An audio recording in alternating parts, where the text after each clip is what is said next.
name's John Nurthen. I'm Executive Director of Global Research at SIA, and I'm joined by Herman Nijns, who's President of the World Employment Confederation-Europe. And we're going to have a little discussion about the current state of the market and some of the other trends that we're researching. So maybe, Herman, we could start with just talking about the state of the European labour markets and staffing in particular. What are you sensing is the current state of the market? Yeah, what we see is that conditions are really improving after there was an initial impact of the pandemic, of course, but there are many signs which are positive. So just some observations on that labor market. First of all, employment expectations are at their highest level since 2018. And that is both for the manufacturing and also the service sector. So in that way, prospects are really good. Actually, the manufacturing sector reports the fastest hiring rate in 2 decades. And that's one of really a good sign. Secondly, if you look at unemployment rates, they are decreasing because there were high peaks in almost every EU member state.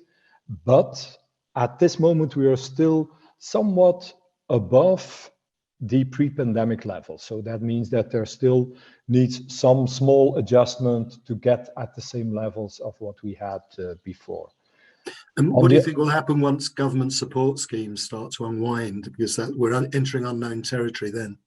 Yeah, that's true. Because actually, if we look at short-time working schemes and also furloughed workers, we see that they are still excluded from the European unemployment statistics. So we have to be careful in those, let's say, that positive image which we have at this point, because that image doesn't really show a fully comprehensive picture of labor market and their health. But on the other hand, what we also see is that the number of workers who are paid in those government schemes is also decreasing at national levels. If we look, for example, at Germany, last April, there was, I think the number was about 2.3 million people furloughed. You would think that's a lot.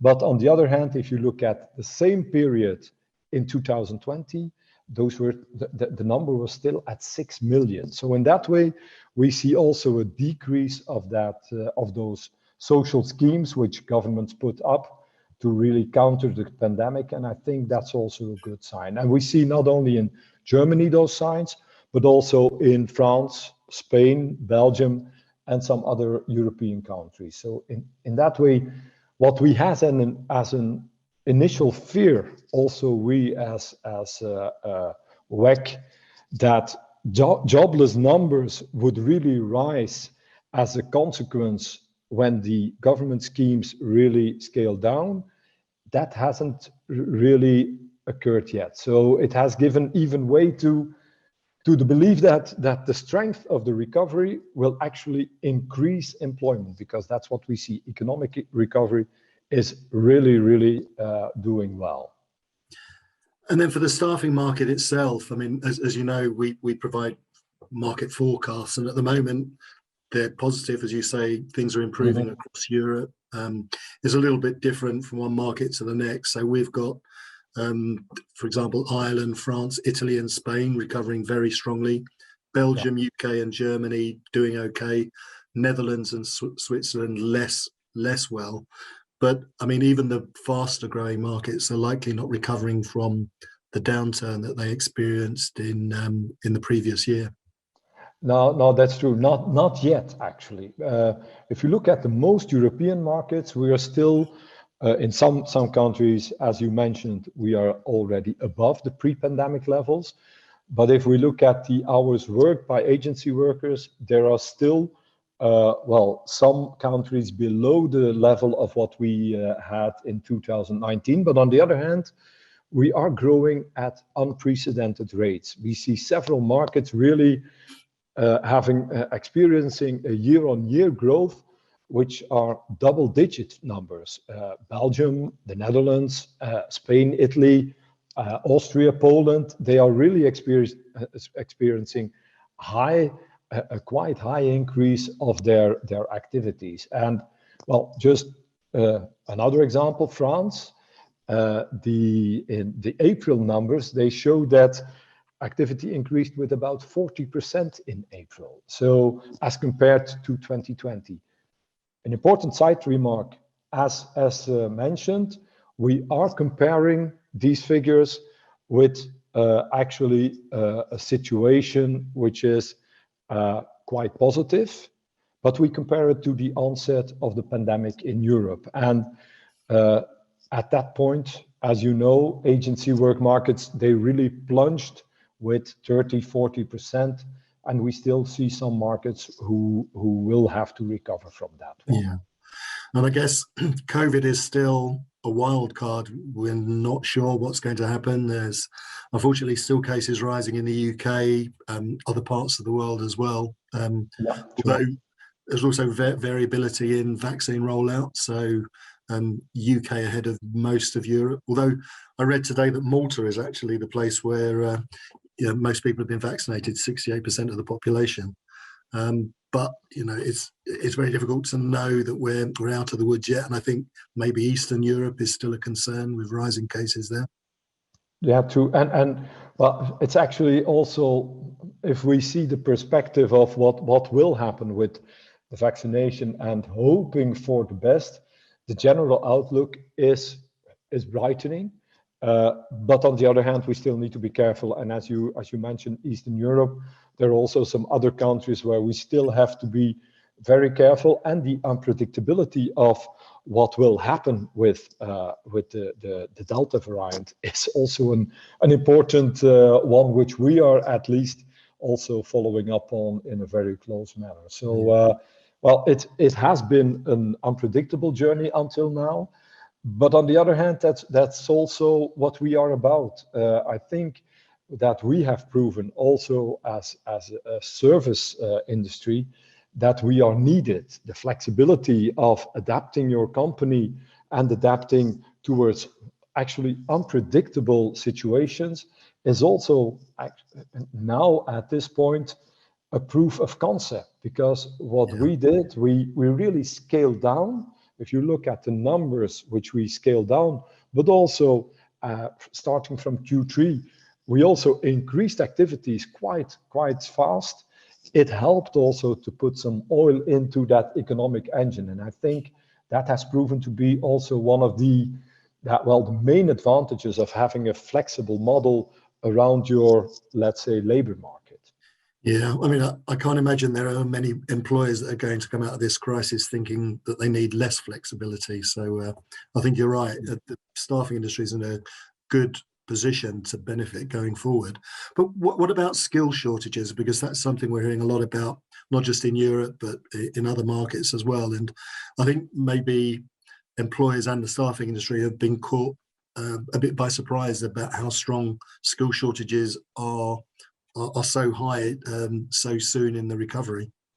Yeah, true. And that's also what all of our members are experiencing. I think, and that brings us to the topic of skilling, upskilling, reskilling. I think there is a structural skill shortage and also skill mismatch. And those, two challenges, I think there's only one way to solve those, and that's by upskilling and reskilling.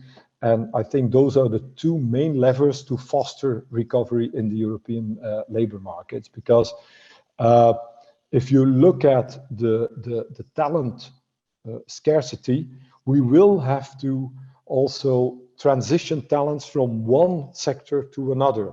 If you look at closed sectors, still closed sectors at this point, eventing, but also some of the hospitality businesses, we see that there is a decrease of employment.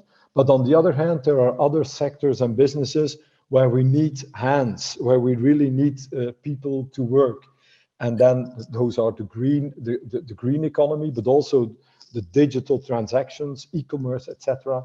So I think if we look at what we do as a business, we are really into that upskilling and reskilling, just to also adapt the labor force towards the market, which is also developing quite fast. Due to pandemic, I think there was a survey of McKinsey who said that 36 of the companies which have really accelerated their digitalization of their supply chain, starting actually as of the pandemic hit us. Another number is that I think it's about 70% of the companies who are accelerating automation and also the use of AI. And in that way, I'll share some statistics with you on that. I mean, one piece of research I read suggested that the same jobs that are at threat through automation are exactly the same jobs that are at threat because of the pandemic. So it's been like a double whammy effect over the last few months. And another interesting statistic I picked up a few months ago was that 2/3 of children who start school in 2016 will go on to have jobs that don't exist at the moment. So this whole reskilling, upskilling thing has got to be huge. And I mean, I'm wondering, because I know in the continental European social model for staffing firms in Europe means that there is a training fund that staffing firms contribute to in many markets like Belgium, France, Germany, for instance. I mean, that's been in place for a number of years. So the staffing industry has always helped people looking for work with training. But is that enough? I mean, because we don't see that model evolving into the Anglo-Saxon markets, for instance. And at the same time, you've got staffing firms investing more in reskilling themselves. So Adecco is probably the biggest example with their acquisition of General Assembly. So is it your expectation that the staffing industry will be doing more itself, and how will it be doing more? Yeah, we will be doing more, that's for sure, because if you look at all of the changes and transformations which will come in the future years, we will need to help all of the workers, all of the talent in the labor market. They will need to acquire new competencies and adapted competencies just to maintain their employability in diverse sectors. So in that way, we have an important role to play. We actually play that role already, and there are some reasons for that one. First of all, we have a unique view on the labor market because we see across sectors. We can anticipate also the needs of employers because we're in daily contacts with them. And as you said, John, within our business, we are used to work with training funds in a lot of countries. We see that is quite successful, but on the other hand, that won't be sufficient to really do what we need to do as a society, and that is to increase that employability for all of the talent, and especially for the talent which will have difficulties to adapt to all those transformations and changes which will come due to digitization, but also due to all of the shifts in the economy. So in that way, I think we can play a role, but there is also a very important role in, if you look at the governments, education, and also the rest of all of the employers. So we will need to play this game together. Because otherwise we will lose on that labor market a lot of talent, which if we can reskill them, they can really also be a solution to the skill shortage and the structural scarcity of talent. I'm really convinced that will help a lot. Yeah, and I guess staffing firms providing skilling or reskilling is just one example of staffing firms actually getting involved in lots of other types of service provision. So the typical large staffing firm these days, they don't just do staffing, they might do outsourcing, outplacement, MSP, RPO, training, payrolling. They might own a job board, and then they've got all these new sorts of digital services as well to offer. So, I mean, what I've said in the past is still easy for me to define staffing, but to define what a staffing firm is actually a lot more problematic. And I think for organisations like SIA and the WEC, we're sort of in the same position. We're having to evolve as the landscape evolves around us. So for us, that means we're simply broadening our research portfolio. We're having to become experts in a broader range of topics. But for the WEC, going forward, do you see your role as a lobbying organisation for staffing or for staffing firms? Because that would be two quite different things. Well, we have already expanded it, but because you just raised an interesting thing, that's the outplacement and career transition. If we were talking about skilling and reskilling, I think what we also represent is the career management sector, outplacement, but also career development. And I think if we were just talking about the upskilling part, training alone is not always sufficient. We will have to train and retrain a lot of people, but also career guidance is needed to really secure long-term employability. And we see that also within staffing, but also within the career guidance services, that an individual that gets support and coaching from our members, that they get into a new job twice faster as someone who doesn't. So in that point, if we're talking about reskilling, about mobility on the labor market, it's an interesting thing that we have also those services within WEC. I think that's something which I would add on your question.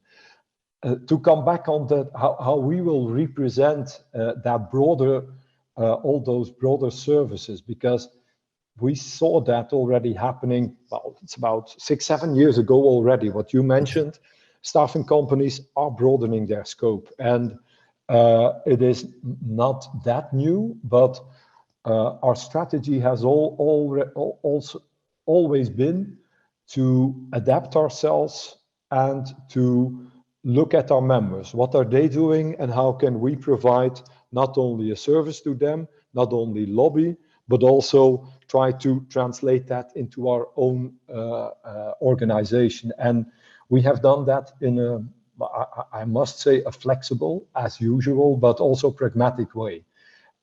We have created specific groups within WEC, having, for example, career management as a focus, or things like digitization, blockchain. And if we can't do it within WEC, we try to partner with other associations like EXA for direct recruitment, for instance. So in that way, we see that we adapt, because also the markets adapt and our members adapt themselves to changing markets. So we really try to be as flexible and agile as possible. Well, I guess the good thing about this evolution is it means that there's still a role for SIA and the WEC. We've still got an important role to play as the market changes. True. And yeah, I mean, I just maybe in closing, I'd say, you know, there's lots of things going on, lots of challenges, but I think we can comfortably say that this year and the following year are going to be better than the previous year was anyway. Let's hope for that one, John. I'm convinced that will be. If you look already at first half year, I think that will be the case. And as I already said, the future is so bright. You got to wear shades. It's a song, but actually, I really believe that if we have that pandemic, and especially behind with the vaccination and the schemes which are in place, if we have that behind us, I think we are in for some really positive years in the next years to come. So that's for sure. Okay, great. Okay, it was good to catch up with you. Well, great too. And actually, mentioning that one, we have talked about a lot, but I would like to welcome all of you also to the conference of WEC in September, because we will cover some of the topics which we have covered in this interview, but also some others. And we have the pleasure of having your colleague, Adam Poot, speaking in a session. So welcome to all of the people who are interested in labor markets in general. Yeah, great. Thank you.